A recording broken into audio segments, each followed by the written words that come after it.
Okay, so good evening, friends. Today we will discuss chapter 1, that is Julius Caesar, ICSE class 10, Julius Caesar Act 3. So today we will discuss the summary of scene 1, scene 2, and scene 3. So let's start. So this scene 1, captures the climatic assassination of Caesar, the conspirators' justifications, and Antony's masterful manipulation to prepare for revenge, setting the stage for the unfolding chaos in Rome. So, if you see the video, you will see scene wise it is given there. So, first, when the warning is ignored, Artemidorus' letter tries to hand Caesar a letter warning him about the conspiracy, but Caesar dismisses it, prioritizing that public matters over personal one. The soothsayer also warned him. The soothsayer tries to warn Caesar, but he ignores that also. Second is the assassination began. Caesar's fear, cautious grow anxious, thinking that the plot of assassinating Caesar has been discovered. Antony's distraction, Tribunus leads Antony away from the Senate, ensuring he is not present during the assassination because Antony was a close friend of Caesar.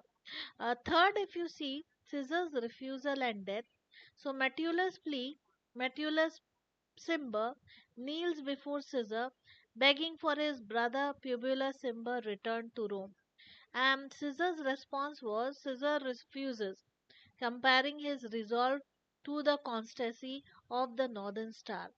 So then, if you see the stabbing scene, Casca strikes first, followed by the conspirator, with Brutus delivering the final blow.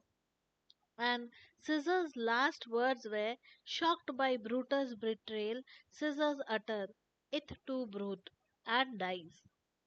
And the next scene is aftermath of the assassination.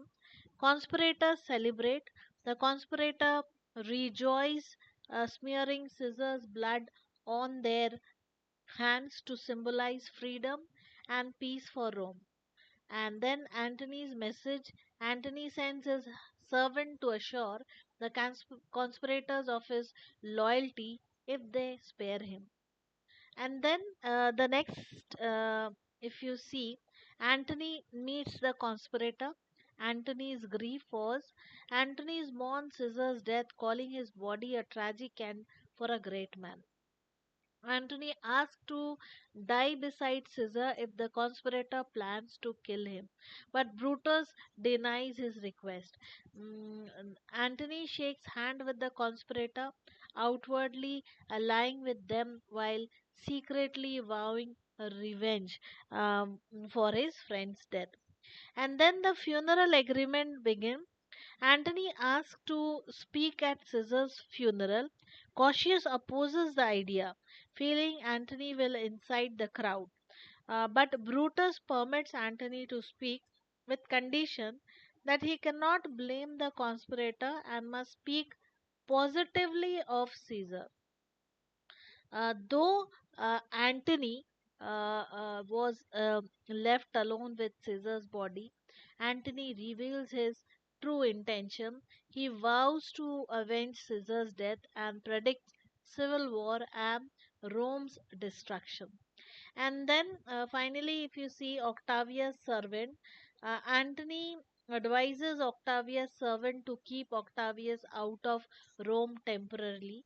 Antony's plan to gauge the public's reaction during his funeral speech to decide the next step.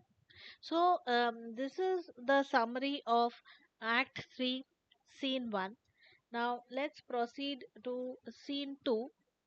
So the scene to demonstrate Antony's masterful manipulation of rhetoric to turn public opinion against the conspirator, setting the stage for civil unrest and conflicts. So scene two, if you see, the first thing that is shown is Brutus addresses the crowd. The plebeians gather in the forum. Some follow Cautius while others stay to hear Brutus. Brutus' justification was Brutus explained Caesar's assassination, stating that he loved Caesar as much as anyone but valued Rome more. He claims Caesar's ambition threatened Rome's freedom and argues that his actions were for the greater good of the republic. Brutus appeals to the crowd's sense of honor, inviting any dissenters to speak up. The crowd is impressed by his speech and praises Brutus, calling him honorable. Now, next, when Antony was invited for a funeral oration, his opening tone was Antony begins his speech with subtle sarcasm, referring to Brutus and the conspirator as honorable men. Caesar's virtue. Antony highlights Caesar's compassion for the poor, his refusal of the crown, and his contribution to Rome's wealth. He questions whether such act aligns with the accusation of ambition.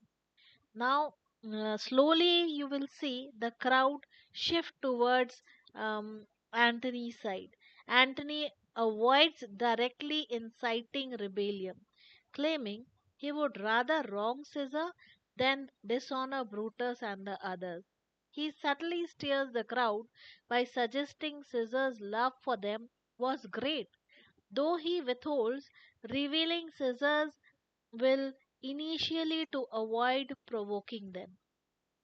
Now, the next you will see the emotional appeal is shown there. So, Caesar's cloak, Antony evokes sympathy by showing Caesar's blooded cloak, recounting his betrayal and emphasizing Brutus' role in the assassination. This imagery of Brutus' role in the assassination, Brutus' betrayal as the most painful blow, moves the crowd emotionally, stirring unrest. Then Antony reads Caesar's will, revealing that Caesar left his wealth and personal gardens to the people of Rome. The revelation enrages the mob, who now view Caesar as a generous leader betrayed by the conspirator. Now, next, lastly, you will see the mob riots, vowing to burn the homes of the conspirator and honor Caesar. Antony celebrates the chaos his speech has caused. Lepidus and Octavius Caesars arrive in Rome, and Antony learns that Cautius and Brutus have fled, further solidifying his triumph. So here, scene 2 ends over here. So that was a quick summary of Julius Caesar Act 3, Scene 2. So now let's proceed with Scene 3. This short yet powerful scene illustrates the dangerous consequences of mob mentality and how Antony's manipulation of the crowd's emotion has plunged Rome into chaos. It also underscores the growing unrest and foreshadows the wider violence to come.